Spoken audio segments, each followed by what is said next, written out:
There's a lot of talk about financial reporting, IFRS, and the lack of prudence, and the assertion that this has contributed to a lot of the problems, particularly in the banking sector.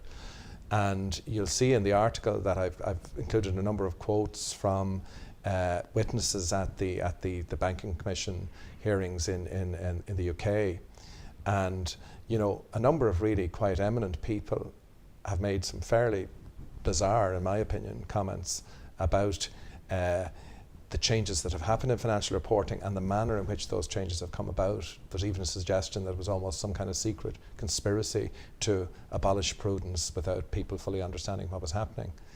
And I think they're just missing the point.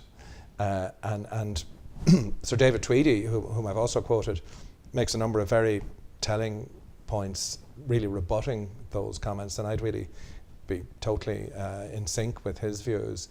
And he makes the point that prudence, if it's applied in a singular way, actually creates a bias in the way you report financial statements.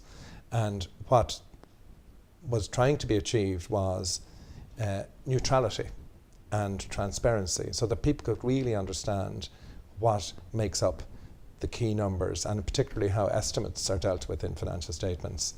And there are areas where judgment is required, as I say, coming back to my kind of key theme, and we've got to keep emphasising we exercise judgment and we do it in a balanced and fair way.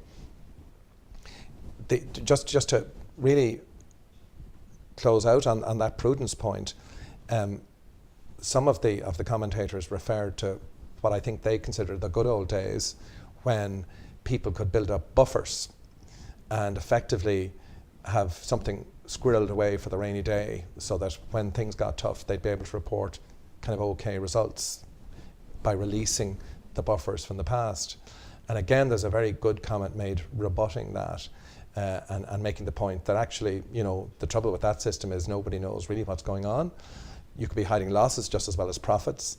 And in fact, what people I think forget is that in those days, the financial statements of financial institutions didn't show a true and fair view, and auditors' reports would have specifically identified that. So, I think people don't understand what they're asking for in asking for, the return of prudence and for it to override an effort to get a neutral, transparent, understandable view of financial positions. So I think that's a very big area in itself.